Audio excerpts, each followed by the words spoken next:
Hello everyone, কেমন আছো তোমরা সবাই? আশা করি তোমরা সবাই খুব খুব ভালো আছো। তো আগের পার্টে তো তোমরা দেখলে মেট্রোয় করে চেপে আমরা আমাদের ডেস্টিনেশনে পৌঁছে গেছি। টিকিটগুলো দিয়ে আমরা আবার এপারে চলে এলাম। তারপরে ওপর থেকে ভিউটা ভীষণ ভালো লাগছিল।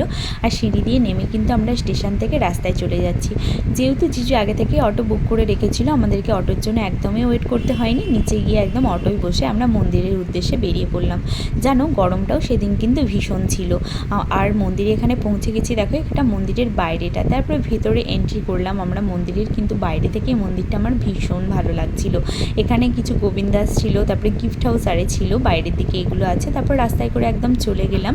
আর মন্দিরটা এত সুন্দর ছিল, আমি কোনোদিনও ভাবতেই পারিনি। মন্দিরটা পুরোটাই কাঠের কিন্তু ছিল। দেখো, আমার কিন্তু লন্ডনের মতন লাগছে কিছুটা।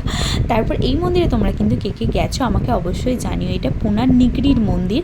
দেখো, এখানে নৃসিংহদেবের ওপরেই দর্শন করতে একদম ছবি আছে। বাকিটা তোমাদেরকে পরের পার্টে দেখাচ্ছি ভগবানের দর্শন।